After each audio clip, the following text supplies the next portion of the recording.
Look at the adjective. Play. And I have half the brain that you do.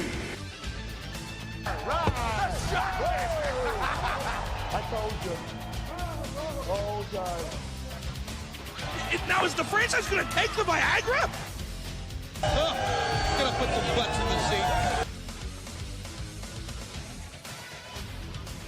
Hello there, wrestling fans, and welcome to episode number 62 of Because WCW, the podcast where the big boys play. We are part of the Hooked on Wrestling podcast network. Thank you so much for taking the time and trouble to download us wherever you get your podcasts from. My name is the Twisted Genius, Dean Ayers, and I am joined as ever by my co-host. Yes, he's... Should we start that again? No! Keep it in. Keep it in. My co-horse. Oh, Jesus. What the fuck's a co-horse? I am your co-horse. Sports communist. Sports communist. I'm not letting you get away with any of these. We are keeping these. We're keeping it in. Can we go again, buddy? No, pal, we're live.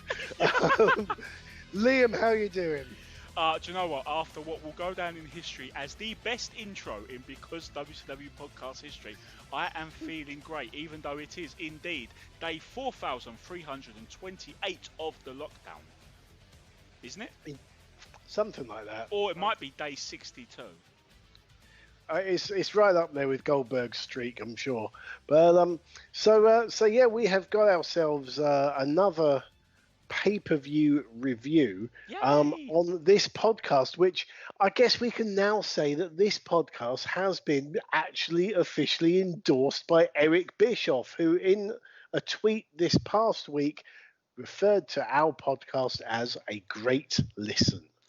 Yes, we are endorsed by Eric Bischoff. We are followed on social media by Vince Russo. It's official. We are the Spring Stampede 2000 of podcasts. We are the David Arquette world title reign of podcasts.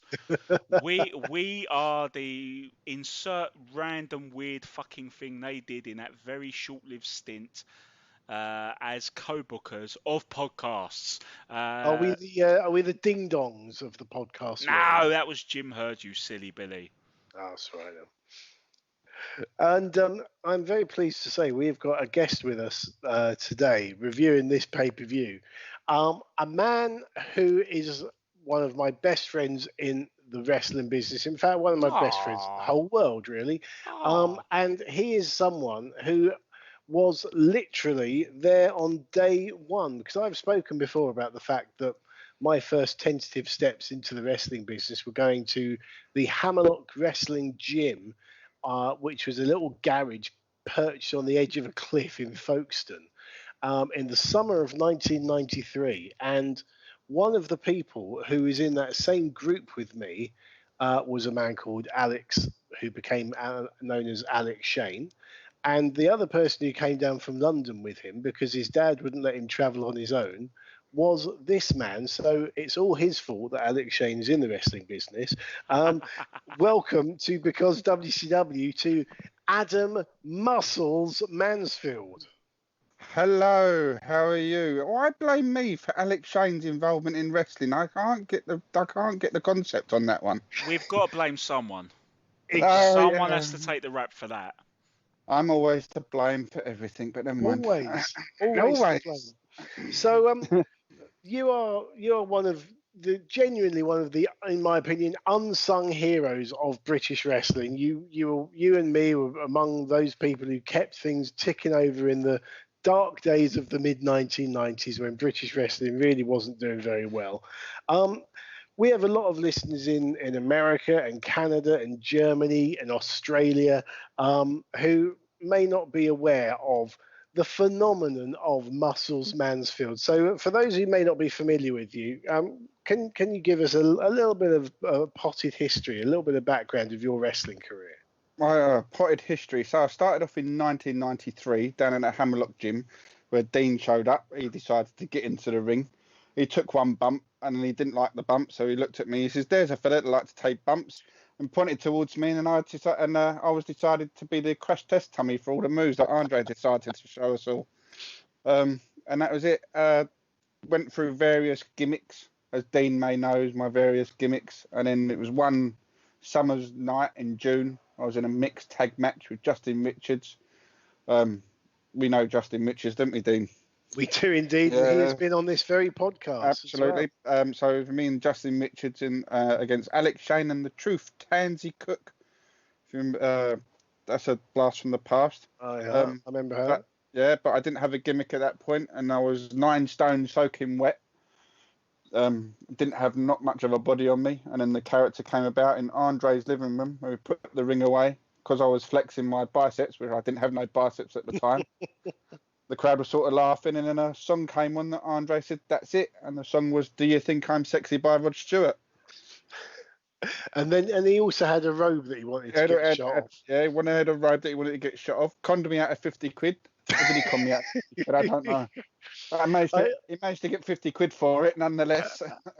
I'll always remember him walking. We all stayed quite often. We'd stay at Andre's house after a show, especially if we had 2 or 3, 4 shows on the bounce. Yeah. And he just walked down the stairs with this outrageous looking robe. It was like a blue silk robe with various stars and rockets and meteors and stuff on it, and didn't have like a striped lining inside. It had a striped lining inside, blue and white striped lining. Had to debut this gimmick in Margate, and I said to Justin, I hated it. I didn't even want to do the gimmick. I didn't like it. Hated it. And I think Jim the Anvil Neidhart was on that tour where I debuted the gimmick, and he just looked at me and looked at Justin, give us a disgusting look. He said, "What the fuck are you looking at?" And then walked off, and then went out and done the gimmick, and then Justin, and then I still hated it during the match, and Justin said, "Go with it, go with it, go with it," and then I just made it into my own to what I am today. So, but I remember the gimmick was basically that you would have this towel around your neck underneath the robe, and you'd be puffing your chest out, and you couldn't see anything past the robe, and you're called Muscles Mansfield, and therefore the crowd would think that you're going to unveil this Rick Rude like physique. Then it was, as you say, 9 stone soaking wet, arms like pipe cleaners, whatever you want to think. But what made that gimmick, and this is what so many people don't seem to get these days, is that you portrayed that gimmick as if you truly, genuinely believed that you had this tremendous physique that you were showing off to people. Oh yeah, absolutely. I mean, I had to get into that mindset of that gimmick, and I didn't really understand it at first. Of course, I hated the gimmick because I wanted was going to be something else in the wrestling business. But as time went on, I sort of understood more of the gimmick. I thought, yes, okay, this is going to work, and I am running with this, and I'm going to run with this. Sorry, was that me? So I run with the gimmick, and it just became my own. I just made it into my own character, and the character of Muscles Mansfield is like a Looney Tunes. It still wants to trade his muscles that he hasn't got, but there you go. I mean, I think at one point I was hitting the gym as well, and I went to Tunbridge. I did a show in Tunbridge, and then I did a double bicep pose. And I think he turned around to her, I can't remember who it was. It might have been Justin. And says, "That's it. He's fucked the gimmick. He's got muscles now. He's fucked the gimmick." And I think, what? So I should not just go to the gym at all, I don't know. Yeah, just as Sheamus can't go to the sunbeds, you can't go to the gym. I know. Yeah, never mind. And then at what point did you supplement the wrestling with actually training people? What is in regards of gimmick wise or match wise or? Just no, when because I mean you and Justin became a very, very well respected and well known team of training new wrestlers around Britain. Yeah. When did that start? Well, that came about when Justin got a call from Sanjay Bagga to take over the LDN wrestling school, and then Justin rang me. Says, "Look, I'm going to take. I've had a call from Sanjay to take over the LDN wrestling school, but I need someone with me." I says, "Justin, I haven't taught someone how to wrestle. I ain't got no teaching capabilities or teaching qualities." He says, No, it's fine. It's fine. And at the time, he had a frozen shoulder, so he couldn't take much bumps. So I think there might be there might be um, an alternative for me to go with him on this LDN training school malarkey, you know. So I could take the bumps again. Go figure. There's a theme running through. There's a theme running through here, yeah. Yeah. So so then it just became the coaches of LDN wrestling school, and we've just taught like the likes of Rhea O'Reilly, Aisha, the Amazon. Who else did we? Jack Sexsmith. We taught. He was in our school. There was so many. My memory is shocking, Dean. So you might have to help me out if there's any names out there. Like, Kareem Nabatch. What's his name? Oh, Sebastian. Yeah. Sebastian. Yeah, he was at the wrestling school. He was ready to quit, and I persuaded him to stay. And then obviously from LGN, you then went on to, there was the Justin Richards School of Wrestling, independent to that, which had a visit from Kurt Angle. And I think the thing that also I noticed with anyone who was a trainee of yours and Justin's was they weren't only taught about working in the ring, but out of the ring and the etiquette, because every one of them would always totally respectful and professional, and they just had the right attitude as well as being able to be damn good wrestlers as well. I tried when I was teaching with Justin. That's what I wanted to instill into the students as well, because that's what we was taught through Andre. You know, is just to be strict and be polite, or not. You know what I mean? Just hold your own, but you have to be polite and respectful. Yes. And he was always respectful and polite with Andre. You know. Indeed. You had a laugh with him, but there was that element, there was that line where you had to be respectful and you had to be mindful of, oh, is this good and does this look good and does that look real, you know? And that's what we was taught, and that's what I tried to get into my teachings as well. Make it look more believable. Don't make it look so flowery so much. You can make it look flowery, but in a believable way. Yeah, definitely. What I mean? Okay, well, it'll be interesting as this podcast goes on and we look through this show. I'm sure that there'll be times during this show when you'll be watching some matches with trainers' eyes and giving us your thoughts on that. But so you've picked WCW's Halloween Havoc 97. What made you choose that show out of all the ones that you could have picked? Well, I was racking my brain. I was really racking my brain, and I was at work and I was discussing this with a friend of mine at work who's a wrestling fan, and I telling me, and he's like, he's interested, and I said, I've got to pick a WCW pay-per-view, and he just said Halloween Havoc 97, and this is to my friend, if he's going to listen, and I'll get him to tune in, it's Nico Dwyer at work. He says, just pick Halloween Havoc 97. So okay, so Nico Dwyer, this is your fault. Well, I picked Halloween Havoc 1997. well, it has got arguably one of the greatest matches in WCW's history, and there's a few other monumental matches for good or bad reasons. But before we go to look at that show, Liam, can you just kind of give us a bit of a background? How did we get to this point in WCW history? What had been going on? Okay, well, it's safe to say that come Halloween Havoc 97, WCW were absolutely shit hot. They were at the peak of their successes in 97. They were everywhere.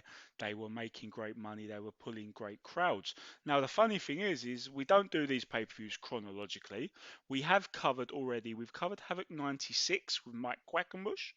We've covered Halloween Havoc 98, which I believe was a very early pay-per-view we did when we didn't have any friends, Dean. We had no one went to join us. Oh no. But we've covered both of those. And the funny thing is, if you look at those 3 Havocs in a row, it's amazing how WCW went from Halloween 96, we talked about how cool it was getting. There was some really good creative stuff there. They had a good time. They were going places. Yeah, in case in point, Halloween Havoc 97, they were top dogs. Everything was going great for them. They were just red hot. And Halloween Havoc 98, they were still a big force. They still had good numbers, but the wheels were coming off, and you could see it. And then I suppose if you go to Halloween Havoc 99, you can see just how bad a state it is in. So yeah, measure the Havocs, and it's no coincidence that everyone loves to pick these, because not only are they just it's the most memorable event WCW ever did. It's, they have bigger events like Starrcade and the Great American Bash and Super Bowl, but Halloween Havoc is just, you think WCW when you think of a Havoc. And yeah, it seems to be a great way of plotting the timeline of the company. How was the company doing at Havoc's? Case in point with this one, we've got Hogan and Piper in the main event in a cage. The tagline being is they've had two big pay-per-view matches already, Starrcade 96 and Super Brawl 7, and this is going to be the rubber match to decide it. Non-title, because why not be non-title at a major pay-per-view, for fuck's sake? And it's in a cage. You'd But assume there is a reason, Liam. There is a reason it's non-title in a pay-per-view main event. Hang on, it's on the tip of my tongue. Because WCW. Correct, 5 points. Yes, I win. Anyway, getting back on topic. So they're apparently going to settle their feud because everyone at this point kind of knows that the end game for Starrcade is, of course, Sting, which is fair enough. But so it's Hogan Piper here again. We've got quite a few other feuds being settled, and a lot of the direction of the company is going really well because we are headed towards Hogan versus Sting at Starrcade, the big retribution for the New World Order, and nothing could possibly fuck that up, could it, Dean? Oh, of course not. Absolutely No. nothing at all. No. And of course, Starrcade 97 was the subject of the very first episode of Because WCW, which you can download at becausewcw.podbean.com or wherever you get your podcasts from. But be warned, it was the first time we'd ever done this, and we do sound like we're recording it in toilet cubicles. Dean does. I sounded great. Okay, fair dues. Listen up, slapnuts. That's right. This is Jeff Jarrett, the chosen one, and you're listening to Because WCW. Now choke on that. Right, so we are in the MGM Grand in Las Vegas for Slim Jim's Halloween Havoc 97. So you know Randy Savage is going over already. Our main event, as Liam said, is the so-called Age in the Cage between 44-year-old Hulk Hogan, or Hollywood Hulk Hogan, and 43-year-old Roddy Piper. The difference between this and their feud from 12 years previous is that the roles are now reversed. Hogan is the heel, Piper is the face. Our commentary team is a three-man unit of Tony Schiavone with Dusty Rhodes and Bobby Heenan. So let's see how long it takes Heenan to get fed up with Dusty this time around. They mention how they're in this very same arena for last year's Havoc, and this is actually where Piper made his WCW debut by coming out at the end of the event to confront Hogan. So we go straight into match number one, which is an all-Japanese clash as Yuji Nagata with Sonny Ono takes on Ultimo Dragon. So WCW never really had a good record of promoting Japanese wrestlers successfully, probably with the one exception of the Great Muta. So let's see how the crowd respond to this one. According to Wikipedia, Nagata had been in WCW for the last 6 months, but I don't seem to recall him being around for that long. Was he just barely featured, or have I just remembered things badly there, Liam? He would just show up and bugger off and show up and bugger off, really. It's funny hearing them talk about this being like a long simmering situation, storyline feud, when they would cameo back and forth, wouldn't they? So very on and off. Okay, so Mike Tenay's joined the commentary booth, this one, to explain the background of this feud, because there's no hope of Dusty doing that. The early exchanges see each move get the appropriate boo or cheer from the crowd, so there is a hope that we'll get a responsive audience here. Nagata lays in some solid kicks to Dragon's back. There's no fucking thigh slapping in this one. A big pile driver gets a 2 count for Nagata. Dragon fires back, lands an Asai moonsault to the outside. Raven's flock are shown arriving in the arena and taking their seats at ringside, which I've always thought, how much revenue would they have lost by not being able to sell those seats? But that's another thought for another day, I guess. While the front few rows in the front of the hard cam don't seem to be responding too much, the overall noise level in the arena is very good, so the opener is doing its job. Nagata slaps on his Nagata lock leg lock, but Dragon crawls over to the ropes before the Dragon's sleeper attempt is also halted by his opponent getting to the ropes. A top rope Hurricane Rana from Dragon gets a big pop. He's favouring his elbow, though, having had it smacked over the top turnbuckle by Nagata earlier on. This break gives Nagata time to recover. Another Dragon Sleeper attempt is countered into a Fujiwara armbar on the bad arm, and Dragon immediately taps out to give Nagata the win in 9 minutes 42 seconds. Post-match, Nagata holds Dragon's arm out and Ono gives it a boot for good measure. So we often talk about the art of the opener in this, and Adam, in your time, especially as Muscles Mansfield, we always say how important the opener is. You'd have done plenty of opening matches in your time. How did you think this one went? The opener.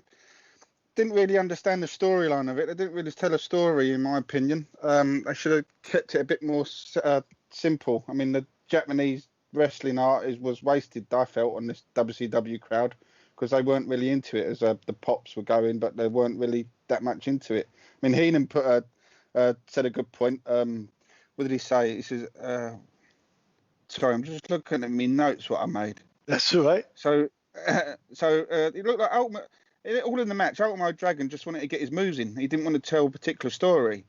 So Nagata was working on the arm, and then he went for the leg lock, which Heenan said. He said he's working on the arm, then he went for the leg lock. That didn't make sense at all, which didn't make sense to me. So he was working on the arm and went for his leg lock to try and get a submission, but in the end he did get a win with the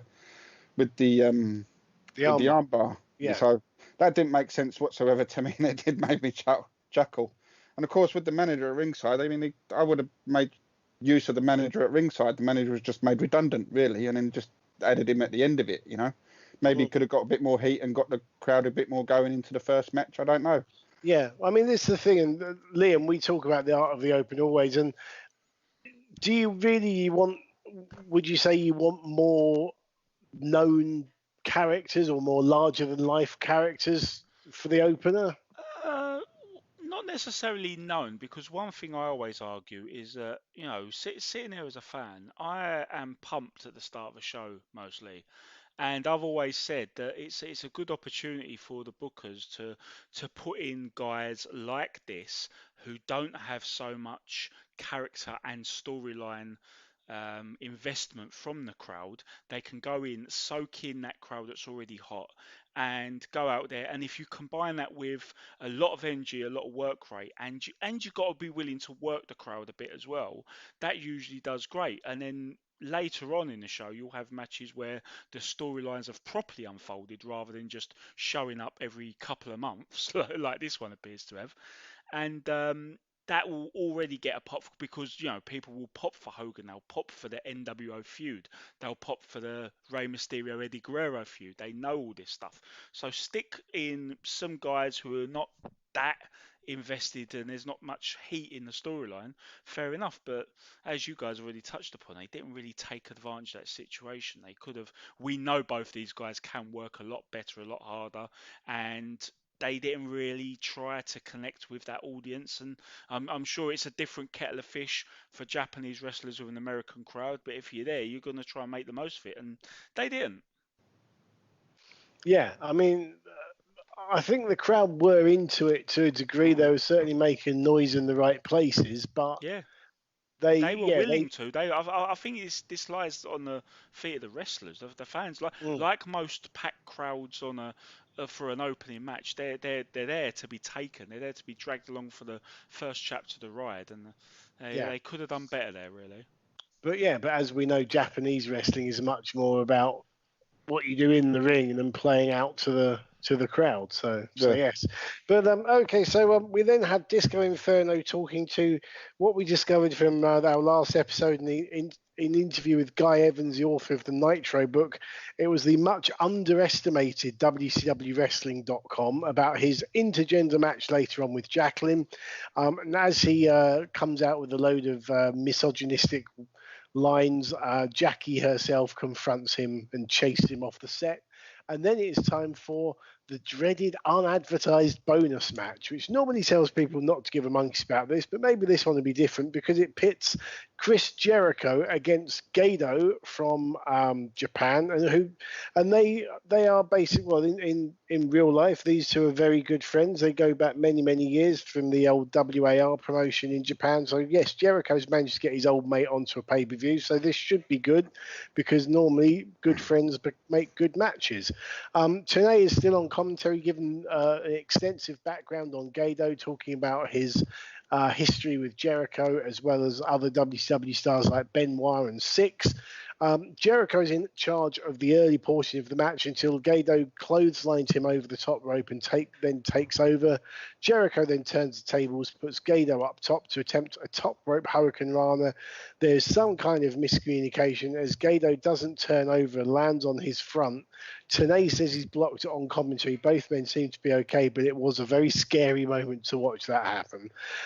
The end comes soon afterwards, actually. Gedo misses a half-hearted looking kick come leg drop off the top. Jericho scoops his legs up for the match-winning Lion Tamer submission in 7 minutes and 18 seconds. And in my opinion, the best unadvertised bonus match we've covered in Because WCW history. But Adam, what do you think of this one? This one, again, it was very much like what Chris Jericho just wanted to get some moves in. There was no real psychology to the match. I'd like to see Gedo get more on top of Chris Jericho again to tell a bit more of a story into a match. And the Frankensteiner, oh my God, I thought Chris Jericho was dead. What on earth was he thinking? Something went wrong, didn't it? Yeah. Wrong. It was. I thought that was a wasted move. That should have been. If he hit it, that should have been a finisher. Again, it was just Chris Jericho wanted to do as many moves in as he could against Gedo to make himself look good and not working and telling the story of a match. That's my opinion. Yeah, for me, I think about this match and what we just said about what was the opener. Maybe this would have slotted in first a little better, especially as an unadvertised exactly what I match. Would have gone in cold. Jericho could have handled the aspects of getting the crowd into it, but there was one little thing about his interactions with the crowd that did make me smile. I don't know if you guys noticed, but especially during his entrance, but also at other parts during the match, he is being the babyface, and he's getting to a stage now. He's really getting a bit sickly with it and going over the top with his mannerisms. It reminded me a little bit of when Shawn Michaels would oversell for Hulk Hogan in that match. And also another infamous one is Austin Aries. Throughout wherever he's wrestled, he has been a little bit infamous. If he's not happy with something or the direction of it, he will kind of just deliver malicious compliance and like overdo it with a babyface act because he wants to be a heel. And as we know from the books and interviews that Jericho's given, at this point in his WCW career, he did indeed want to turn heel. He was desperate to turn heel. That would come a few months later. But putting all those pieces together and looking at the way he was really hamming the babyface role here, I'm starting to think, yeah, he does. He's protesting here. He doesn't want to be a babyface. He's trying to ram it down the throats. That made me laugh. And another thing that really made me laugh was commentary trying to put in these little subtle things like, what was it? I think Tenay said, oh yeah, he's a big fan of 1970s Memphis style wrestling, which is like code for don't expect anything decent offense wise to come out of him. As much as I enjoyed the match, I do remember that Gedo and Jado were they weren't very well liked by American and European fans back in the days of tape trades and the internet forums in the 90s and early 2000s. They were pretty much despised by a large pocket of them because they weren't the Ligers or the Super Delphins or things like that. So it just made me laugh as a little bit of code of he's going to be very punchy kicky and he's not going to do anything spectacular. Don't worry, fans. There's Mysterio Guerrero to come later. I do remember that they in the 90s they had a T-shirt which just said "Fuck you, we're Gedo and Jado," which was subtle and to the point. But I suppose the thing that people forget is that for all of the spectacular aerialists like your Mysterios and your Ligers, you need people to be the base for that aerialism, which is where the role that Gato fulfills, and that's why he was always booked. And obviously, since then, he became very well known and very well respected as a booker. And he also really tapped into that unlikable quality as the manager of Jay White, because he was with Okada for a while, but Okada's time as a heel was fleeting, and he became a bit of a sore fit, didn't he? Coming out with Okada, and they made that clever switch where he would defect and go and side with Switchblade Jay White, and those two are just made for each other. They're so easy to dislike, and I mean that as a compliment. A great act. And do you think, where we said about how Jericho had talked about how he wasn't feeling it, shall we say? Would I guess, based on what you said with that background, that kind of then explains where Adam has seen that that Jericho definitely doesn't seem to be fulfilling the role that you'd want him to fulfill in this, because he's really not feeling it. Yeah, he was hamming it up on the expressions, and you guys went in depth on some of the moves and the frightening aspects of it. I think it's me putting two and two together and hoping the answer in real life isn't 5. But I think it correlates to me on the timeline with everything he has said himself in his books, in interviews with places like Power Slam.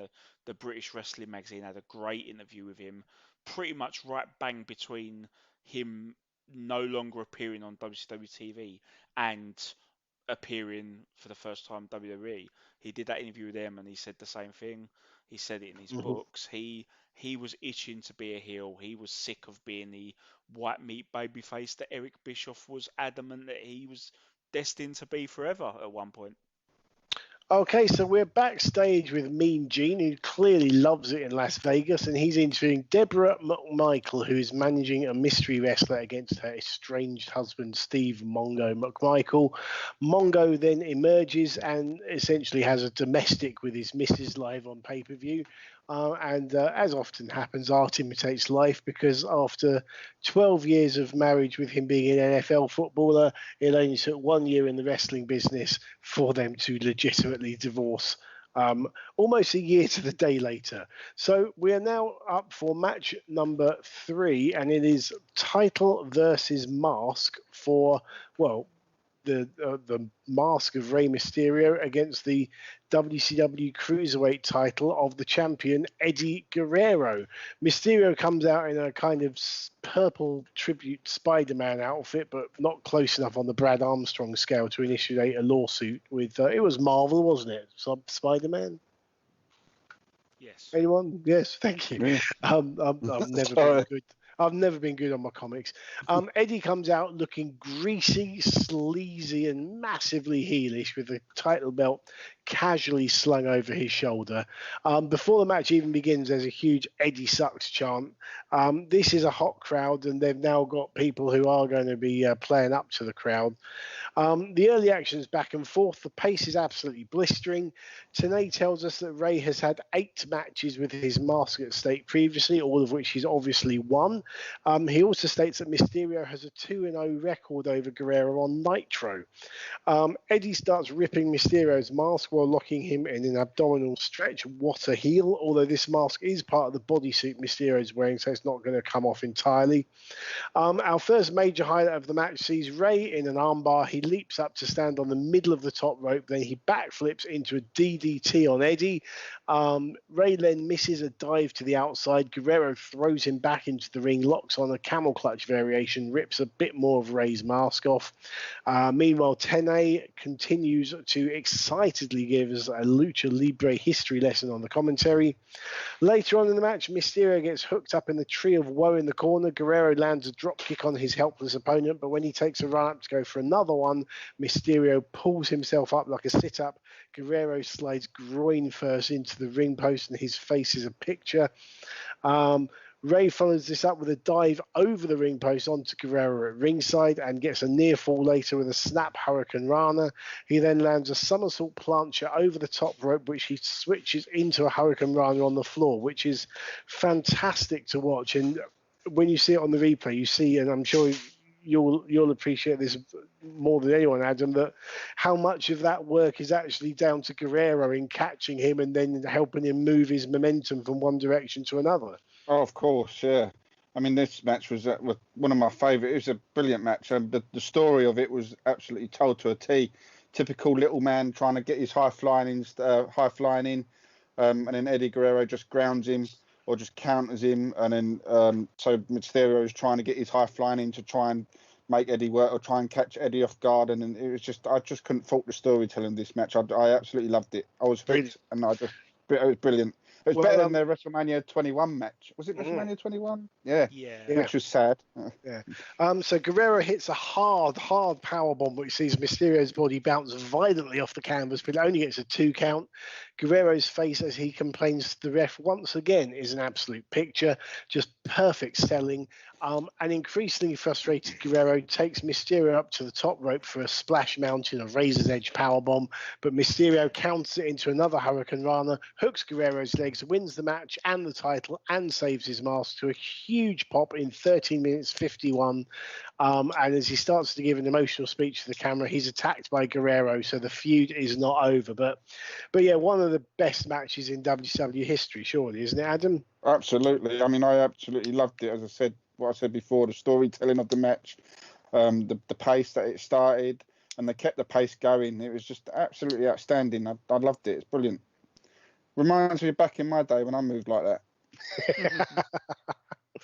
And again, you've got 2 people who know each other very well, who work with each other very well. Oh yeah. And the crowd know, and it's distinctive personalities. I mean, Eddie Guerrero is such a good heel at this point in time. Oh, such absolutely. a good heel. But then you could put that match in if they didn't know him, and it would tell a good story. It would tell the story. So if the crowd didn't know him, I reckon it would have told a story with the punters, and the crowd would have been on point with it because the story was told. As far as I'm concerned with that, you could, absolutely, you could show that match to someone who'd never seen those 2 before, and within the first 10 seconds, you know who the babyface is, who the heel is, and what's going on, don't you? Yeah, absolutely. And I guess this is something, going back to our background, and I'm guessing what you trained to other people as well. Yeah. But when we were doing British shows in the 90s, there was no internet, there was no real tape trading, and a lot. I mean, you had obviously a small number of people who religiously came to all the shows, but you were always told, to assume that people had never seen you before, and therefore even if you went back to the same venue, you went back to that venue as a fresh character, and you had to work them. You had to work the punters, you know what I mean, to make sure you did get that heat and that reaction from them, so they could walk away. He says, "Oh yeah, I do remember him." And the more you work them, the more they remember you. But you always go to the venue to say they don't know you. I mean, even now, I always go to a venue that I've been back before. I've been back to, and I still work them as I would do anyway. You know, just to say that I am who I am, because there might be someone in there that don't know who I am. You know. Yeah. You want to bring them back, to bring the numbers back into the wrestling, into the venue, so the promoter will be happy, and then absolutely a bit more. Yeah. Liam, what do you think of this one? Yeah, I mean, one of the trigger words I always had when it comes to talking to people about wrestling is it always irked me a little bit when people would say, "Oh, those wrestlers, they're so crisp, aren't they? They're so crisp." It always came across as a pretentious phrase people use that made them sound like they're in the know. Oh yes, these wrestlers are much crisper than these wrestlers. But you look at this match and there's no other adjective that comes to mind, because everything they do is just absolutely spot on, and they do this degree of accuracy at such a great pace as well. And when you compared this, Adam, to their big match at WrestleMania 21, which obviously didn't come anywhere close to this, unfortunately, but 2 of the things that strike me as why, a major one of those 2, is the animosity. As you said, there's a feud here, facing the heel, and not only are they performing these moves so nicely, so fluidly, so, yes, crisply, they're doing it while still carrying that breakneck speed, that animosity, like they want to hurt each other, like everything is on the line, like they want to be the better man. It just comes through, and you completely forget about everything else while you're watching this. It's that good. The other thing I really like about this that the WrestleMania 21 didn't is obviously the fact that Mysterio infamously had costume problems at WrestleMania, Yeah. whereas this one is one of his most famous ones yet. You'll be pleased, and I did look up beforehand, Dean, what the influence is. It's not an actual Spider-Man. It's basically it's the Phantom. There was a film in 1996 with Billy Zane, and it was panned. It was awful. But the Right. Phantom is a character that was a bit more of a cultural no at the time. And yeah, on Mysterio, the outfit looks great, and it's one of his most memorable ever as a result. And he wasn't adjusting his mask every 5 seconds. But the one thing I'll say, most people give this, like say, one of the best matches ever. Anyone who uses snowflakes will say 5 snowflakes. But the one thing that takes it away from me is that post-match thing, which I thought was just daft. Let Rey have his moment. You've got Nitros to continue the fucking feud. Let him hold it. He's got his mask on the line. All the things they've put into this, all the stakes they're trying to convey.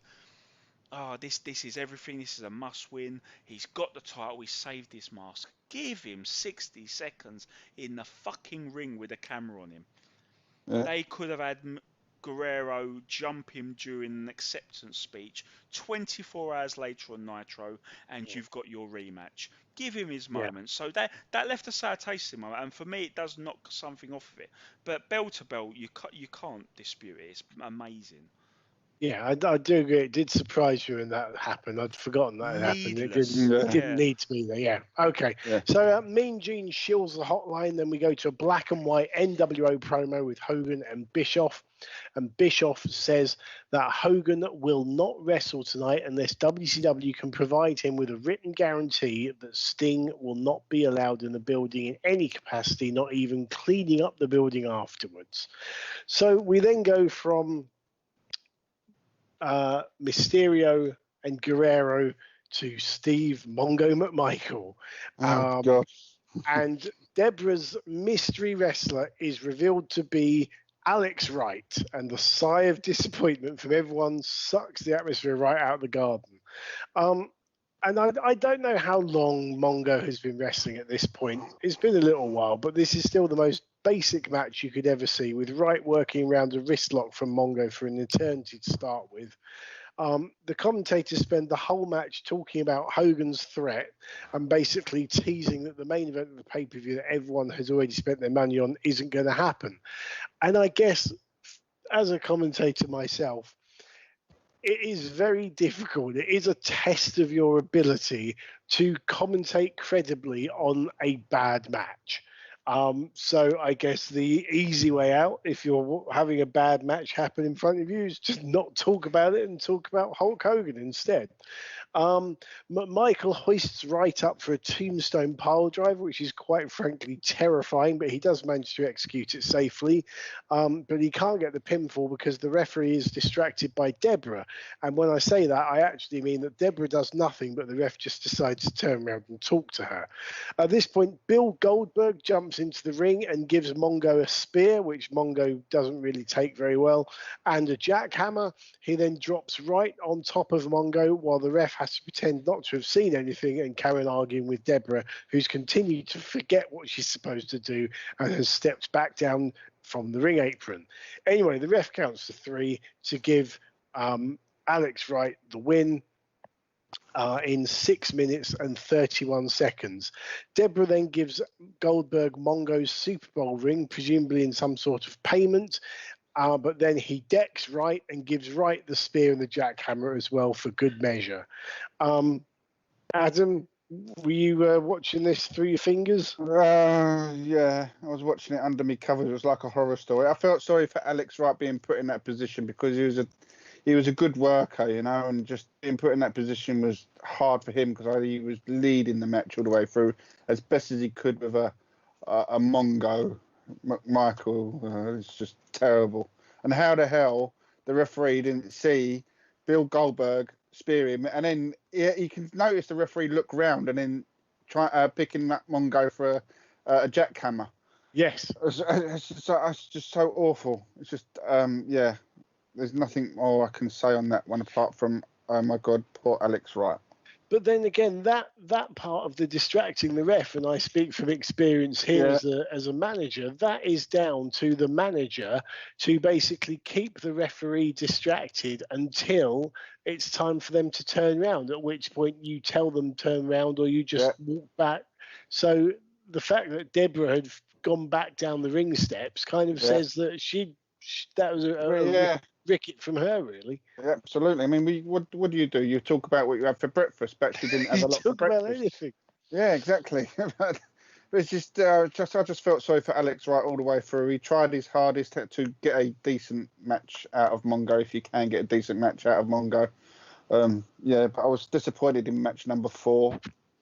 Yeah, it didn't really compare to match number 3. No. Disappointed, Adam. That was polite. Jesus Christ. This match. That was fucking horrendous. Yeah, thank you. Well, because this match goes down in folklore. This is one of the most infamous Because WCW matches in the 10-year history of the company. Guys like Matthew at Botchamania helped highlight it, and obviously anyone worth a sort of like the guys at you remember DDT Digest. Everyone used to herald this as just one of the most laughable things ever, because there are so many moments in which the whole interference spot doesn't work. Because Mongo's involved, the wrestling's lousy.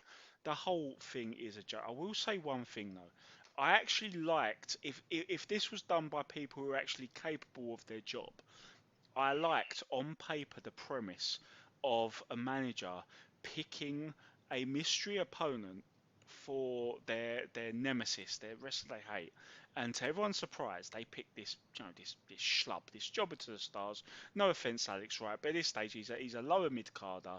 People thinking, why pick him? We can have something else. They pick him, and it seems a bit of a bemusing choice. They have their match, and then suddenly this absolute beast comes out, destroys the enemy of the manager, puts the schlub on top.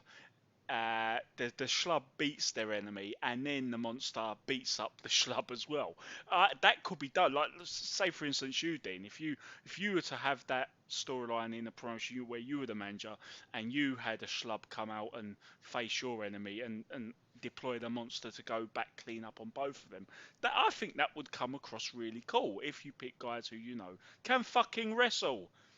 So I like that. And another thing I've got to say I liked about this was, did you guys notice the spear that Goldberg delivered to Wright?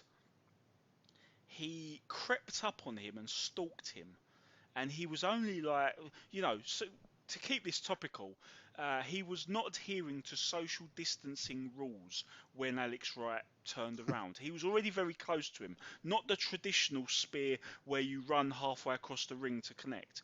He stalked him, he was very close to him, and then he basically just did like a tarantula lunge as soon as he turned over. And I actually really liked that. I thought it was a cool spear. I like to see wrestlers in today's climate, post-lockdown, I like to see someone pull that off, because if you're as big as Goldberg, you've got the shoulders of Goldberg, you can pull across that short spear and make it look devastating anyway. It was a nice way to carry on, so I kind of like that. Yeah, everything else about it was a fucking joke, and you have to expect that from Mongo, don't you, Dean, given our new favourite Twitter account that's popped up. Ah, yes. Now what's it called again? Mongo. Oh god, I'm forgetting the name of it. Mongo. Because it's got a different tag to the name, but we will get it because we've been tagged in a. We're very kindly linked to a lot of cool WCW stuff by a lot of the fans. We're seen as celebrities in the WCW fandom world now, apparently, because everyone tags us in all these awesome tweets. And one of the ones we saw recently was these amazing ones. We've got to just go right. Let me just get it. We have to plug it. We'd be wrong not to plug it. They're basically the premise is to kill time. The premise is it posts hilarious Mongo videos. Anything with a Mongo is going to be hilarious, isn't it? I would have thought, but what's it called? What will Mongo do next? Is that it? Yes. What will Mongo do next? As that's our Mongo. That's our Mongo. That's the tag. Yeah, that's our Mongo, and it's called "What Will Mongo Do Next?" And it's up there with Rick Rude selling atomic drops. Yeah. Another great Twitter account. It is. Well, I don't think anything will beat Rick Rude's atomic drops, but this is a close second. Yeah, at that's our Mongo. There Have it you is. seen the latest one? I have to. So they've put up a clip of is that the Renegade? You remember him?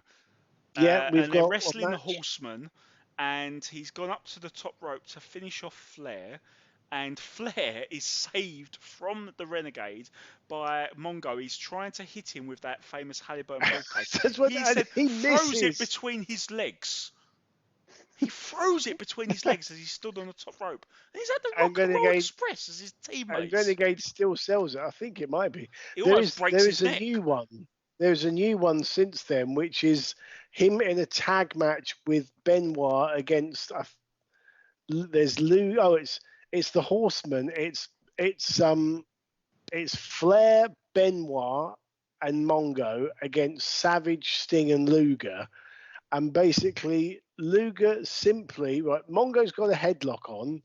Luger walks him over to the ropes and just throws him off the ropes. Mongo stumbles, loses his footing, and somehow manages to fall between the middle and top rope and out to the outside. Oh God! It is tremendous. It really is tremendous. Okay, so we have another pre-taped NWO interview, this time with Savage and Elizabeth. Savage manages to get a few good plugs for Slim Jim in. He's once again on the good stuff, Liam. He basically talks a lot but says nothing. And then it's time for another unusual match. Number 5, it's Disco Inferno against Jacqueline. Disco is the WCW television champion, but we're told this is non-title because both WCW and the Nevada State Athletic Commission would not allow an intergender match to be for a title. The commentators are still banging on about Hogan potentially not showing up for the main event tonight because obviously everything revolves around Hogan. Disco seems to be very reluctant to take on Jacqueline and jumps out of the ring and stalls for ages and ages, and the crowd chant Disco sucks. Eventually, Jackie gets fed up with this and chases Disco around ringside and into the ring. A sunset flip gets a near fall, and you can tell just from that the crowd is totally invested in this match. Disco lands a drop toe hold, which is one hold we're told he can execute without striking her, which he clearly doesn't want to do. We then have another chase around ringside, followed by Jackie landing a few punches on Disco to a huge pop from the crowd. She's grounding and pounding him. Disco then threatens to leave and walks down the aisle, but Jackie pursues him, smacks him from behind in the back of the head. The match returns to the ring. Disco gets crotched on the ring post. Then she takes over on Disco again with a vertical suplex on the floor and a DDT in the middle of the ring to another sizable pop. She hits a top rope cross body block, but Disco rolls through for a 2 count. As he complains, Jacqueline gets a schoolboy roll up for the 3 count in 9 minutes, 39 seconds. Adam, what did you make of this one? I liked this one. It was a good storytelling of a match. Like Disco obviously didn't want to strike a woman, couldn't strike a woman, so it was a very good cat and mouse game. I like the Disco Inferno gimmick. It was a quirky gimmick. It reminded the Muscles Mansfield gimmick. Really, it was a good quirky gimmick. Again, it was a good match.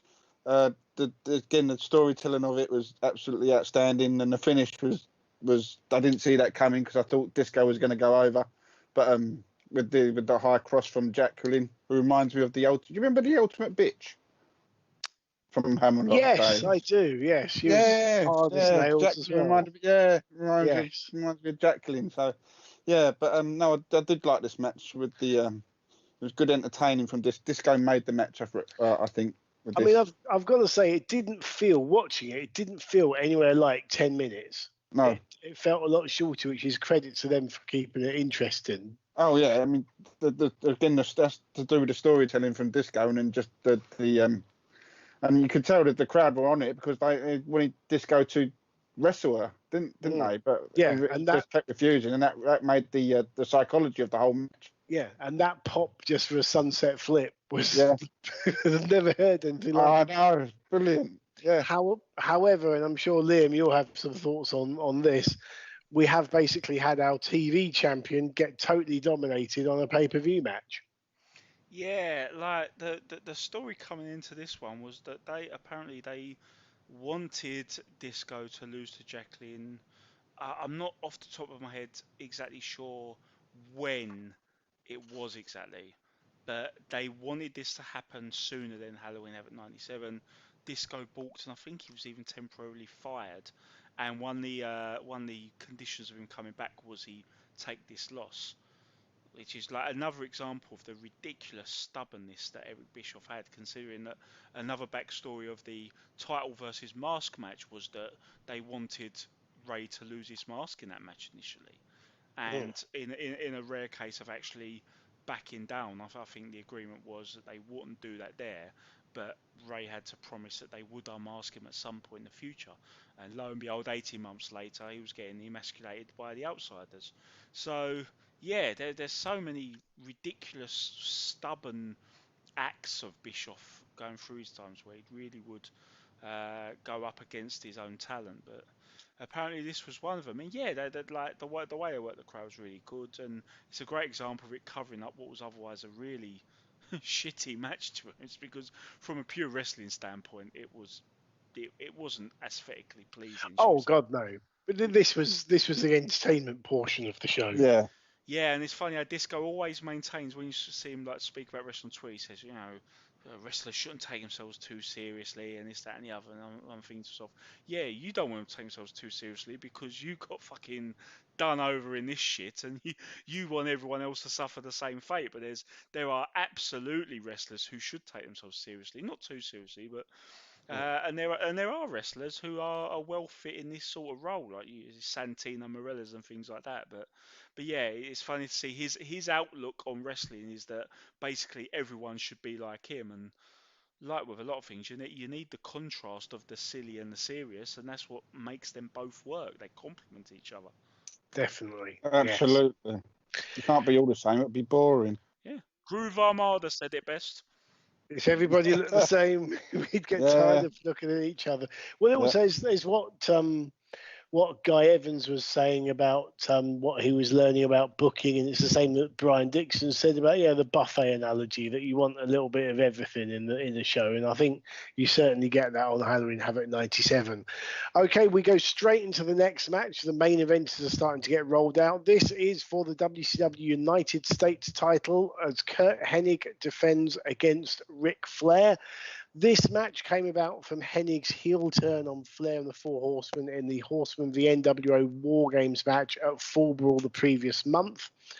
Hennig comes out in a Nature Boy robe with the sleeves cut off, which he'd previously taken from Flair. A robeless Flair then comes running down the aisle and starts punching and chopping Hennig, who's still in the robe. It's an intense start. Warning, Flair is wearing red. Will the Ric Flair wearing red code still apply? We shall see. Flair starts working on Hennig's leg and knee in preparation for the figure four. Hennig is still in the stolen robe. Flair then retrieves his robe from Hennig, puts it on himself before discarding it, but Hennig then starts to dominate after hitting Flair in the head and worsening the head injury that Flair had suffered at the War Games match when he got the cage door slammed into his head by Hennig. Hennig tries to sandwich Flair's head between the ring post and the steel chair, but his chair swing misses as Flair dodges out of the way. Flair starts to then take over on Hennig as Shivani on commentary says how he's fighting for the honor of his good friend Arn Anderson, who of course gave his spot in the Horsemen to Hennig. The title belt itself finds its way into the ring. Flair tries to suplex Hennig onto the belt. He then puts Hennig in the corner in the Tree of Woe, wraps the belt around Hennig's head and stomps it, which leads to a disqualification in 13 minutes and 57 seconds. So I guess Flair wearing red and he lost. The Ric Flair wearing red code does indeed still apply. He then decks the ref and continues to boot Hennig in the head as the rest of the WCW referees come down and Flair takes them all on. And then we get the B team level members of the NWO come down to take their man Hennig away. Adam, what do you think of this one? This one I did like. It was a good brawl. It wasn't a typical Flair match, but I'd loved it. It was just a it was a brawl / wrestling match, if you understand what I mean. So it had a little bit of both in there, which I quite liked. And again, the pace of it was there, and the storytelling was there.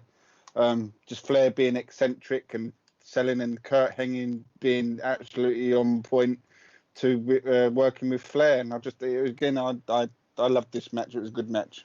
I liked it. Good storytelling.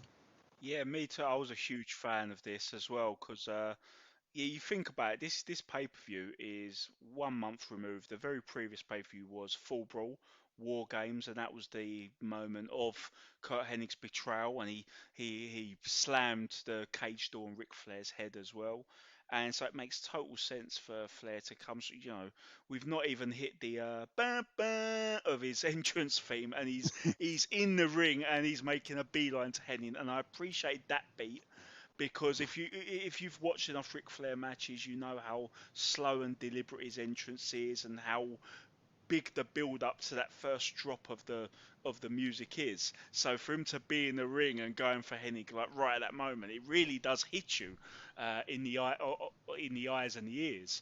And I love the finish, the fact that he's just grabbed the belt and he's trying to maim him, because as far as everything has gone in the storyline, that is a satisfying conclusion for Flair. He doesn't want to pin him for the US title.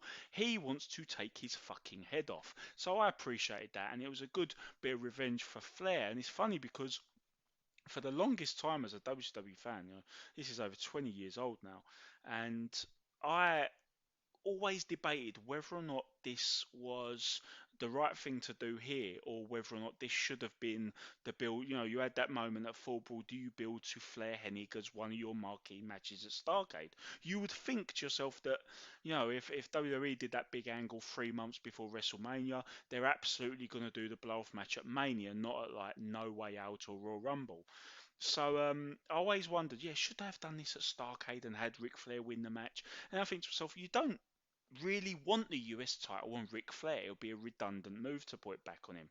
And DDP at this juncture was more than ready to, he was a good person to put the United States title on next. And that's exactly what he did. Starrcade 97, our first episode.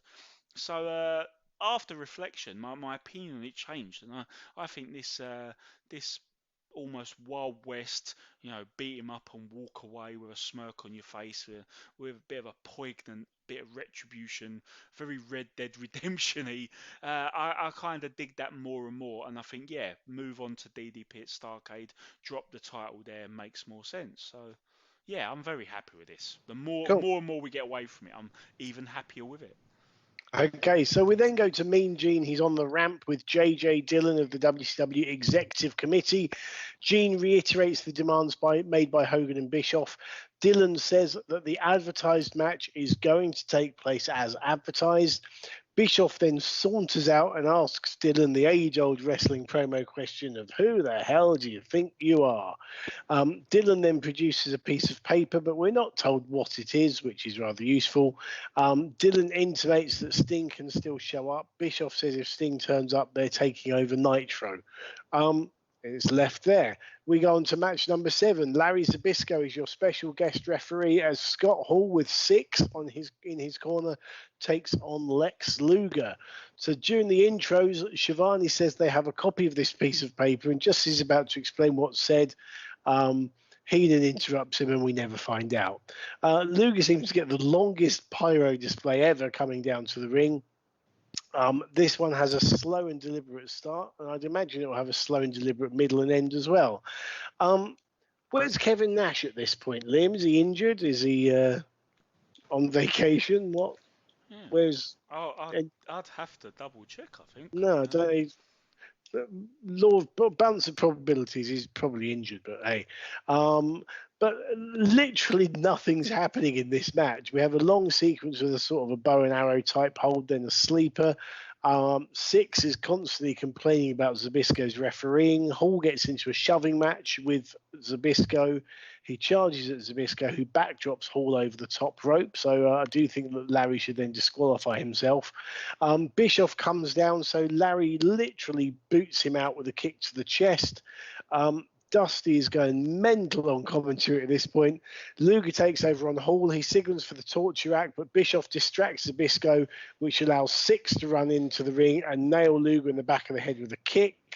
Hall sets him up for the outsider edge. Larry hesitates, but eventually slow counts to 3 to give Hall the win. Zbyszko then says he wants to see a replay of what happened on the big screen. The replay plays. It shows Six's interference, so Larry restarts the match. Hall shoves Larry. Larry shoves him back into the torture rack from Luger. Luger gets the win in 13 minutes and 2 seconds. The 3 NWO members then start beating up Zbyszko, and Bischoff roundhouse kicks Larry in the back of the head, and Hall counts to 3 as Bischoff puts his foot on Larry's chest, which sets up their match, which we reviewed in episode number 1 for Starrcade 97. Adam, your thoughts on this one? Thoughts on this one? With this one, it was a good use of Larry. Again, there weren't just 2 wrestlers in there. There was 3 wrestlers, weren't there, inside the ring, because there was the story had to be told with Larry Zbyszko being the special guest referee, which they all did fucking great with it. So it weren't just the match. Hall weren't just against Lex; he was against sort of Larry as well. And Larry weren't a fan of Hall because they had a bit of a history between themselves. But yeah, it was a good story with Hall being on Larry and Larry being on Hall, and then of course the finish. I think Eric nearly fudged to finish, distracted Larry at some point, I think, or with this one, it nearly fudged it at the end. But yeah, I did like it. It was a good one.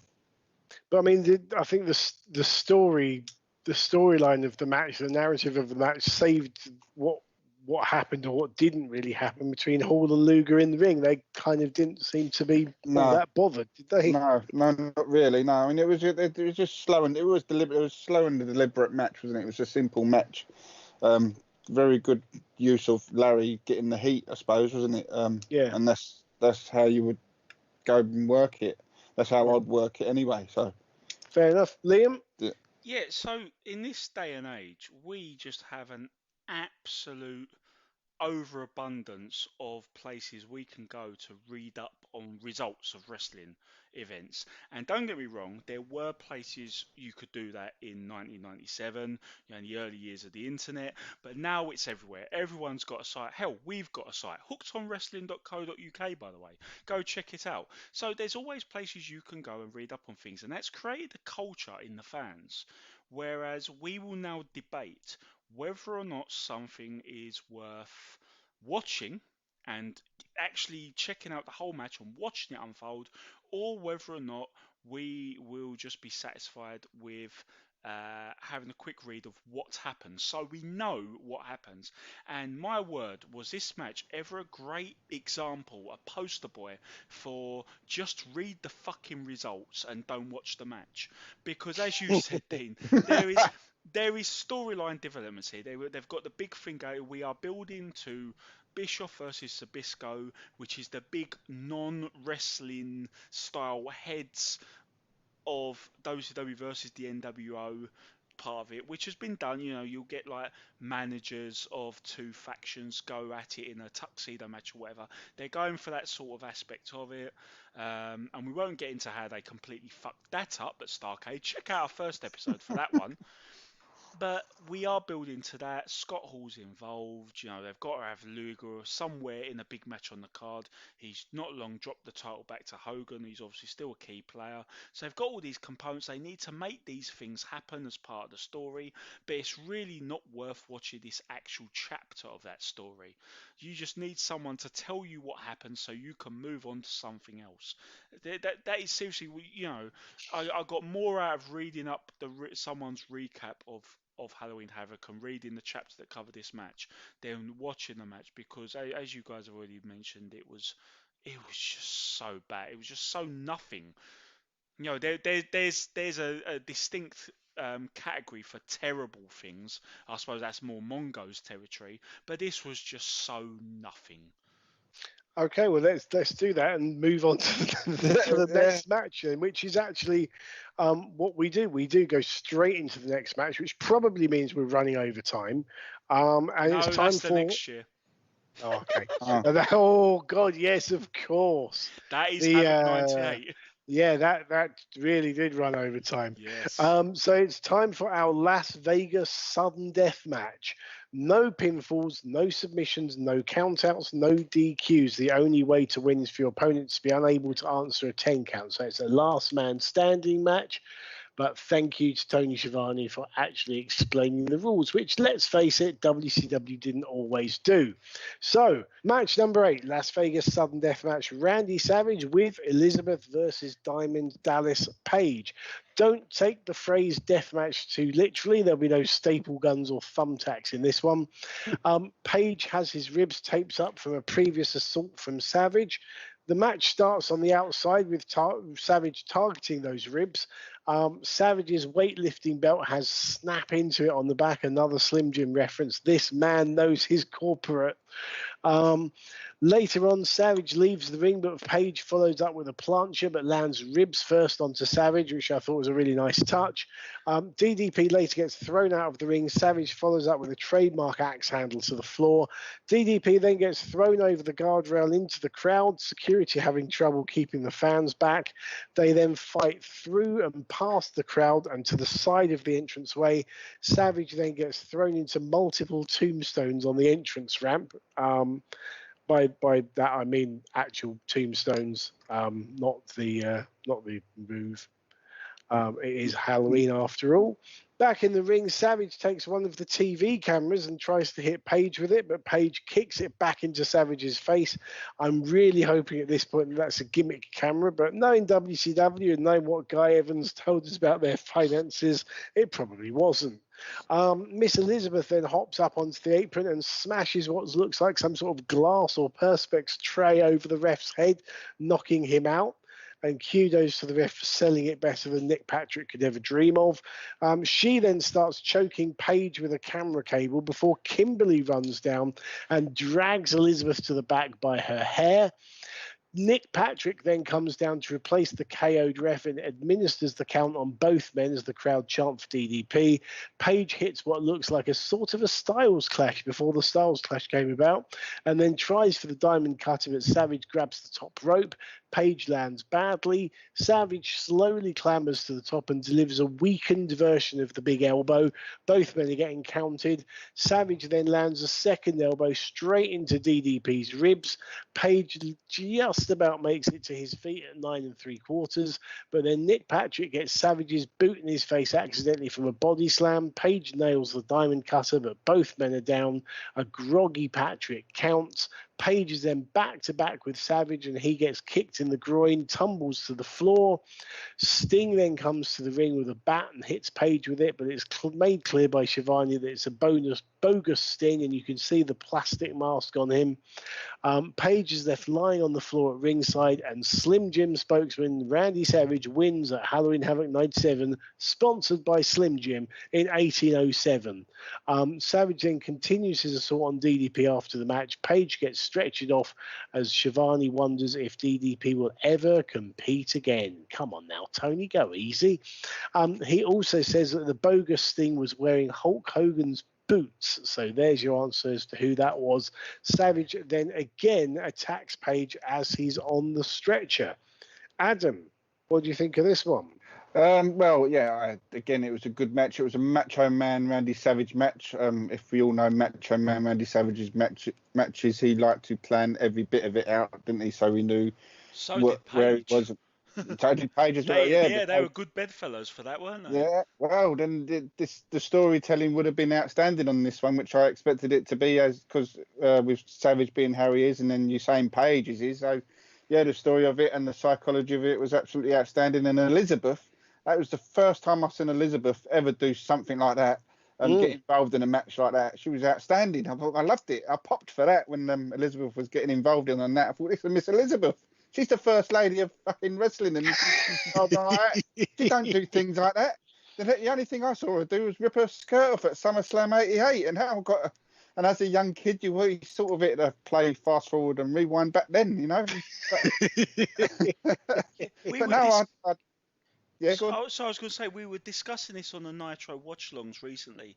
We've just got to the point where Elizabeth has turned heel, ironically, on the Macho Man, sided with Ric Flair in early '96. And I said to Dean, without objectifying too much, all people who are that way inclined would find Miss Elizabeth from the old days absolutely stunning, absolutely beautiful. As with a lot of the gorgeous valets you've seen throughout the years in wrestling, but there was something about Elizabeth and others who would turn heel and start getting more involved, and they'd have a bit more swagger about them. They'd suddenly get so much hotter, or at least that was my perspective. And there was something heel about Elizabeth was hot. yeah, Oh, yeah. and she was gorgeous Absolutely. before that, but it went through the roof when she turned heel and started getting involved and sneaking weapons and cutting promos and stuff. It was just like, Trish Stratus was another great example. 2004, she was always gorgeous, but next level when she turned. Yeah, well, yeah, absolutely. But no, yeah, I did pop for Elizabeth doing that to DDP. And then Kimberly had to come and spoil it. So I thought, no, I loved it. Good match. Liked it. Yeah, this was a very good match. There's not too much more I can add in general, but a couple of things I will go over quickly, Dean, is you'll remember, because we've covered shows where Page has done this before, you'll remember his early prototype of the Styles Clash was the pancake. He did the pancake, didn't he? Oh. He would. He wouldn't trap the arms with his legs. He'd literally just lift up like a pole driver. Like a pole driver. And then just drop that was one of his big yeah. trademark moves. I remember him. I think he used it the previous Halloween Havoc when he beat Eddie Guerrero. That was another half decent match I remember covering of his. He definitely used the pancake there because I think Guerrero was running the bad ribs angle. He might have even had actual injured ribs or something. And they did the Did you notice Savage's ring gear? It was like red and yellow on it as well, like the Slim Jim advert as well. Slim Jim. Yes, I noticed that. I thought it was a Hulk Hogan-esque, but then I thought, no, it's got to be the Slim Jim, right? Well, the previous year, we did Havoc 96 with Mike Quackenbush a couple of years ago, and he was in the main event against Hogan, because at this point it was still like from when Hogan turned on Savage, formed the NWO in the first place, and he had just the most gloriously nauseating, full-on, do you remember that one? I think we actually put it as the photo for the episode of Savage getting interviewed in his full Slim Jim gear, like orange and black, and like... Yeah, he was getting in the mentions here at 97, but it's nothing compared to 96. I suppose it's a hill now.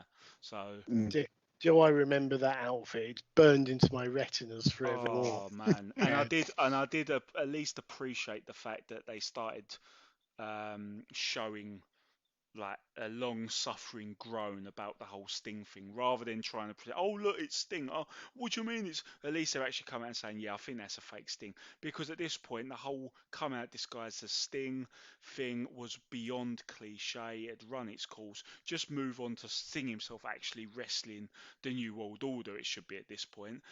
Thankfully, that'll be the last we see of that in this show, won't it? Then. Oh God, yeah, absolutely. Yeah, no more fake Stings. So at least they've got that out of their system. Yeah, they've done that now, yeah. So we throw back to the commentary desk to give us time to sort the cage out. Shivani finally explains that the piece of paper that Dylan had was simply the contract that Hogan had signed for the match originally, which meant he couldn't pull out of it.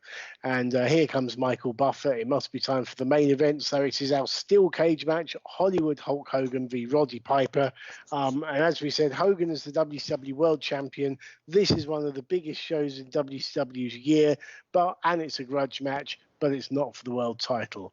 Hogan comes out alone and without the title belt around his waist. We also see that we have a WWF-style big bars cage as opposed to the usual wire mesh cage normally used in WCW. This cage also surrounds the ringside area too. So like a Hell in a Cell cage, they can fight at ringside as well as in the ring. There's no roof to it. Yep. And what debuted 3 weeks before this show? Hell in a Cell by any chance? Yeah. So yeah, tell me Take that was a a coincidence. Yeah.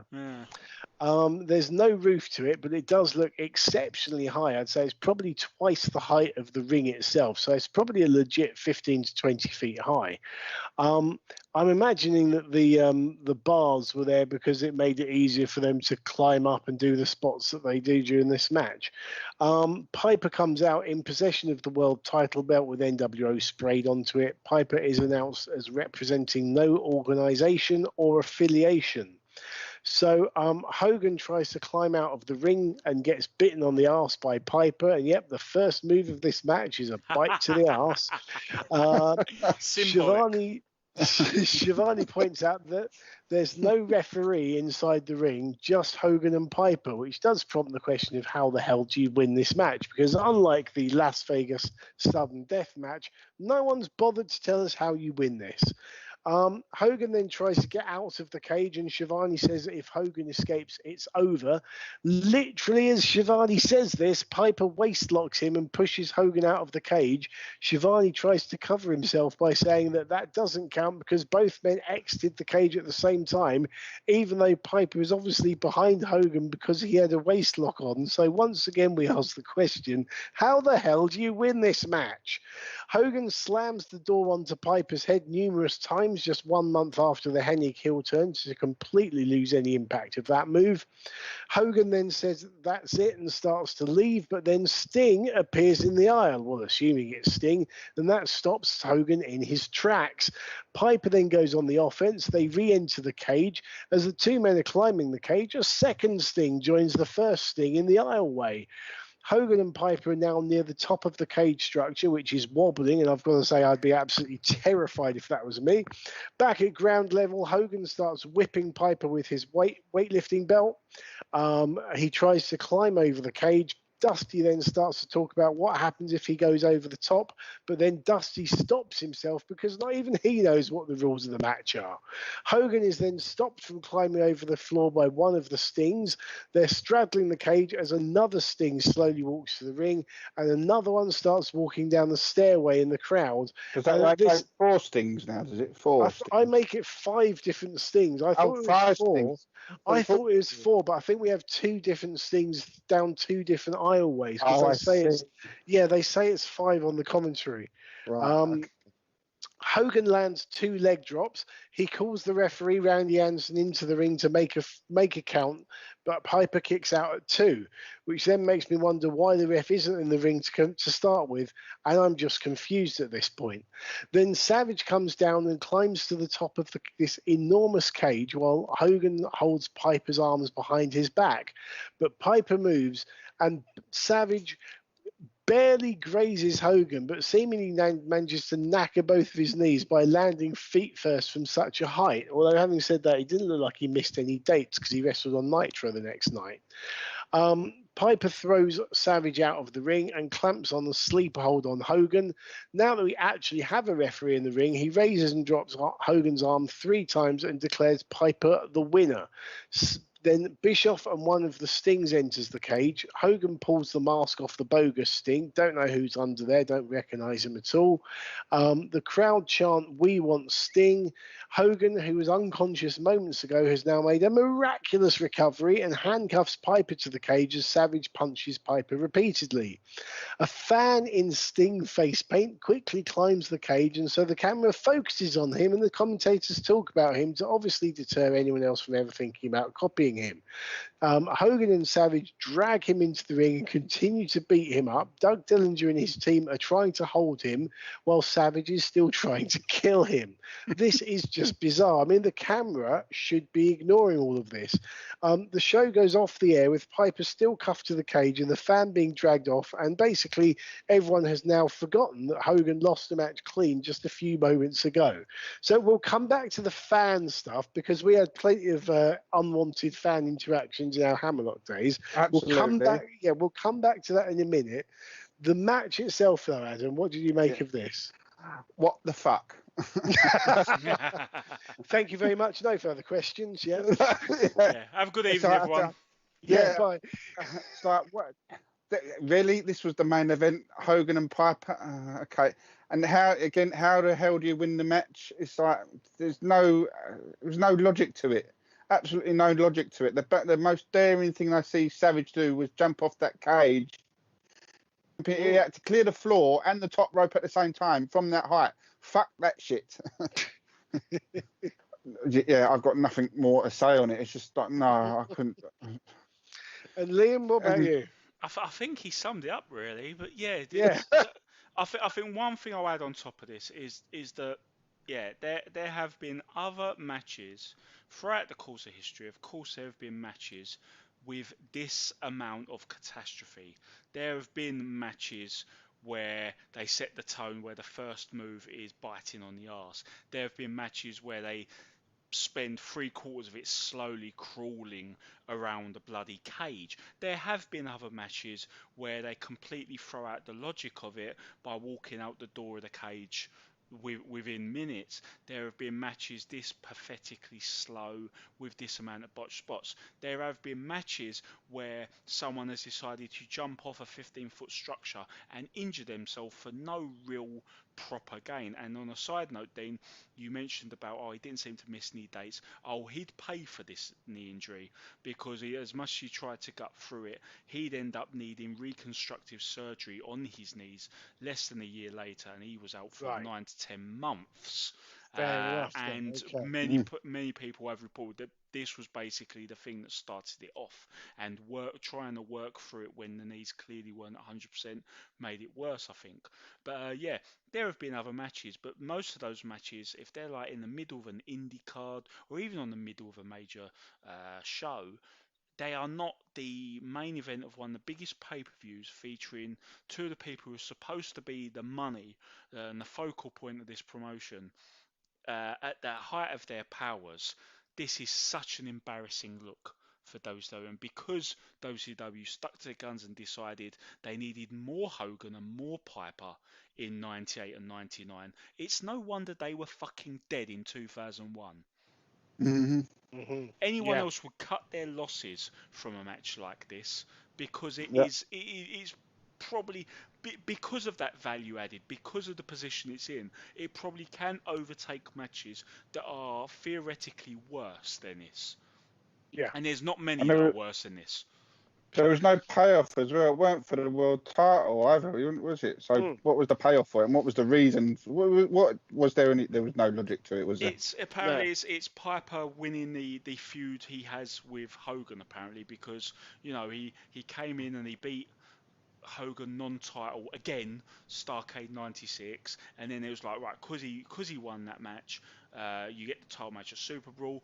That's where Savage turned and joined the New World Order, and they were 1-1, and this was the rubber match. But yeah, at this point, as the crowd were chanting, as the fact they felt the need to crowd the fucking place with imposters dressed like him goes, the focal point at this point of the main event storytelling in WCW is Hulk versus Sting. We've done so many diversions, and I can appreciate that. You want to extend it and all that, but we've done them all. Piper was a diversion on the road to Hogan Sting. Luger taking the title for 6 days. We've done that. We are 2 months out from Starrcade, and I know you need a big match, and fair enough, you got to pick some sort of big match. So what else are you going to do? You could maybe do like a big tag match maybe as a main event. That's fine if it's got all the stars in it. You've got to do something. But all people care about at this point is Sting and Hogan. And it gets worse. Not only are they failing to see that here, but of course 2 months later they completely balls that up as well. And I mean, overall, we'll come back to the fan stuff in a minute. But overall, would you say this is a thumbs up, thumbs down, or thumbs in the middle, Adam? I would say this match or the whole show, card? the whole show. The whole show. I say it was thumbs in the middle. Because I'd say, apart from the big main event, you had I would say there was 3-4 matches I really enjoyed out of this card. The first 2 was a bit of a waste of time. If it started off with the Eddie and Mysterio match, that would have been great. 3 matches where I think that didn't need. You didn't need the Piper Hogan match. I didn't think, and the 2 matches at the beginning. If it started off with the Eddie Guerrero Mysterio match at the start, it would have been a good tempo to start off the card. And if it ended with the DDP and Macho Man Savage, and that would have been a great finish to a decent pay-per-view, I would have thought. But then other 3 matches didn't see no point to it. Yeah, fair enough. Liam? Yeah, I mean, especially how it's aged on me, the Flair Hennig thing.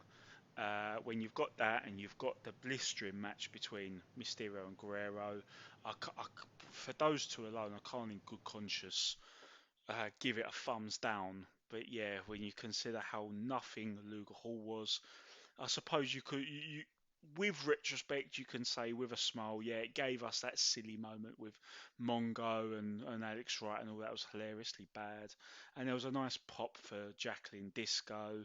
Uh, but yeah, what does it for me though is the main event. At the time, you're probably thinking, and people were thinking at the time, because you'll remember over on the other channel at this height of the Monday Night Wars, someone obviously watched Halloween Havoc 97 from over WF side. Probably not Vince, because he's not very good at keeping tabs on a competition like that. But one of his main guys would have told him what happened, and they made the decision that they was really gonna fight. Their next shot in this Monday Night War was going to be to really make fun of it. They had Jim Cornette cut that scathing promo. That's where the age in the cage thing came from, wasn't it? And they really used this match as part of their ammunition of they are the old guys. And the legacy of this match would carry it was a precursor of what was to come from Stubborn, Bischoff, and what WCW would do at the height of their powers rather than trying to keep it going. And just the legacy of it gets worse and worse and worse, because if they'd have gone, right, we've done a stinker here, lads, let's change tack, let's do this, let's do that, you can look back at it and think, yeah, it's a horrible main event, one of the worst major pay-per-view main events ever. But then you sit and think, oh, they picked things up and there was better to come. But no, this was actually a warning sign of what was to come for WCW, and that makes it even sadder. I mean, this is an absolute classic WCW pay-per-view in that when it was good, it was really good, and when it was bad, fuck me, it was terrible. And WCW at this time had now got the reputation, quite well deserved, of having pay-per-views that had a tremendous undercard, and then you had to put up with a shit main event with the old guys, basically. And that's exactly what you saw with especially with that Guerrero Mysterio match, and these guys who ultimately, as we talked with Guy Evans in our last episode, these talented guys who ultimately couldn't ever get through that so-called glass ceiling, and that's why they went eventually to WWF. We're talking about Steve Austin, Eddie Guerrero, Chris Benoit, people like that. So yeah, this was absolutely epitomized that. Let's go back, because I want to make a point here about this fan that climbed in the cage, because the way now for a TV show, and we've seen fans jump in the ring plenty of times, and generally speaking, the cameras will not show them. They will not give them any attention, though, because ultimately you don't want to encourage other people from thinking they can get a TV camera on them. And from an in the ring perspective, and you and I, Adam, have both been in the ring when a fan has jumped in. You basically control them. Generally speaking, I mean, we've usually used like headlocks, chokeholds, that kind of thing, just to kind of disable someone. Yeah. Whereas Savage is just beating the shit out of him with a punch. But the whole time the camera was on them, and I don't know what you guys thought, but when I was watching this, I thought this was an angle, because there was so much attention on the fan. And so much, the director had the cameras on him the whole time. You saw his face. I thought it was an angle. I thought it was a plant, because he was dressed. He was in a. He had his face painted like Sting as well. It was the best part of the main event, I think. That fan jumping in the ring. Oh man! Plus, did you see more real? Oh, it was real. Yeah, well, Hogan's very loudly called, like, get him in the ring, and then he's throwing these blatantly worked punches at him.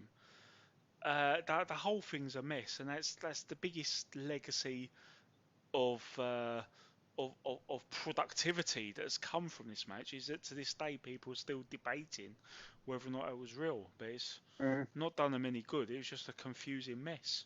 I mean, I suppose the whole thing with that, as I touched upon earlier, is it's another thing that distracts you from the fact that you've just seen Hulk Hogan lose, because not only do you have the distraction of this fan, but obviously you have Hogan, who has been in storyline, has been rendered unconscious moments before by Piper's sleeper, and all of a sudden he's back on his feet and handcuffing Piper to the cage. Yeah. I mean, it's just a good distraction from a shit, I suppose, as well, wasn't it, really? What a mess. It was a mess. Yeah. Total catastrophe. Man. Right. Well, we will leave Halloween Havoc 97 there, but before we let you go, Adam, we do, of course, ask for everyone who comes on to select a WCW theme tune of their choice. So you've informed Liam of what that is. So, Liam, if you could press play, and we will see what the tune is. Well, they call him the natural. Natural as can be. Yeah, they call him the natural. It just comes naturally. He's the son of a son and the son of a gun. The horse doing the rodeo bulldog, that's a natural one. Didn't have easy shoes to fill, but he had to do it his own way. He did it with courage, strong will. Now just look at him today. He's walked out of the shadow and he's blazing his own trail. He told him from the beginning that I'll never fail. Yeah. Now they call him the natural. He's natural as can be. They call him the natural. It just comes naturally. He's the son of a son, son of a gun. The horse doing a rodeo bulldog, that's a natural one. Now he's sitting in the saddle and he's riding real high. I can hear it is the natural Dustin Rhodes. Oh, this is one of those tunes that gets stuck in your head. It was just one of them iconic WCW tunes, wasn't it? That came about, that Dustin came out to. It was just a catchy tune, and it was just like a cool sort of tune to like nod your head to as he came out, and you knew it was just the way he brought the swagger to the song as well. It's a song that I liked, and it's a song. Yeah, it was a good theme song for Dustin Rhodes. Was this off the Slam Jam album, Liam? It may have been. It was definitely from that era. I have to double check if it was one of the tracks, but it sounds very Slam Jam-esque. And it's funny, the WCW Slam Jam hallmarks of a song were basically that it would have a really catchy start. As Adam said, it is a very catchy, it suits him. It's a good first few seconds for him to walk out to. It fits the Dustin Rhodes of the time. And then you start to listen to the verse and the words, and you're like, what? I think like Man Called Sting was another one where we've had like I remember Dave Penza has been on the show, and Dave Penza on Twitter has been very vocal. He despises Man Called Sting. He said like everyone that couldn't stand that song, and he actually agreed with me when I spoke to him about it. I said like the thing is when you've got that riff and Man Called Sting, I thought that was pretty cool. But as they argue, when you hear the words, it was just like he does this and he does that. It's just fucking awful. And case in point with this, some of them is just so weird that I want to know who they hired to write the lyrics, because if you need a Jim Johnston like at WWE would have taken those songs and just like scrapped all the middle of it and just looped the the verse and the riff, and it would have been all right. So it wouldn't surprise me if this was Slam Jam, because it fits all. This was, I have checked, this was track number 8 of Slam Jam. Indeed it was. Oh. He's the son of a son. And the son of a gun. Yeah. Jesus Christ. I seem to remember before this that Dustin Rhodes had some kind of synthy guitar, kind of something that sounded like a bit of a Dire Straits knockoff as his entrance music. It was used by a few people. It was the generic, like, good good guy Southern. I think a few people used it. There was definitely a bit of cross-pollination in some of those generic themes in WCW, as you know. But yeah, it was used by a few guys. I remember a team of Dustin and Barry Windham when they were tag team champions at one point, I believe, coming out to it and things like that, wasn't it? Yeah, it was. Yeah. Yeah. Oh man. Well, good choice. Thank you very much. No problem. Right, well, that brings us more or less to the end of this episode. Thank you so much for taking the time to join us, Adam. It has been very much appreciated. It's been great fun to run through this show with you. Thank you. It's been a pleasure, Liam and Dean. Thank you very much. If people want to get hold of you on social media, where can they find you? They can find me on Facebook under Adam Mansfield, and I have got a Muscles Mansfield page. I have got a Twitter account at at Mans77, I think I am. I've also discovered TikTok. Oh, right. Yeah, so I'm also discovered TikTok, so I'm on that as well. So if you want to follow me on TikTok, I'm just trying to do some crazy videos, a bit of laugh while we're in this lockdown, in this pandemic, need a bit of a laugh in your life, you know what I mean? So. And what's your name on TikTok? At Adam Mansfield on TikTok. Also on Instagram as well. You can find me on Instagram. Just Adam Mansfield or Muscles Mansfield or whatever. Sure, you can find me. But I'm trying to keep up with this social media malarkey. Being older, I am. I'm trying to keep on top of it. Ah, bless you. You're doing a better job than me. And you can, of course, find us on facebook.com/Because WCW or join us on Twitter at Because WCW. Right, that brings us to an end of episode 62. We will be back very shortly, I would think, with another Nitro watch-along, most likely, Liam, don't you reckon? Yeah, we're due a couple of those, aren't we? We're on a bit of a tear with it. We're heading towards the infamous moment where things go up to 2 hours. We'll see how we cope with that. But at least the first few 2-hour episodes will be fun. But until then, we've got some more Dungeon of Doom and Alliance to End Hulkamania to look forward to. Indeed, yes. So don't forget to check through our back catalogue. We've recently done some interviews with the former manageress and real-life wife of Steve Austin, Lady Blossom, Jeannie Williams, Jeannie Clark. And just last episode, we talked to the author of the amazing Nitro book, Guy Evans. That was a fascinating interview. So until next time, this is me, the Twisted Genius, Dean Ayers, saying thanks for joining us, and I'll see you ringside.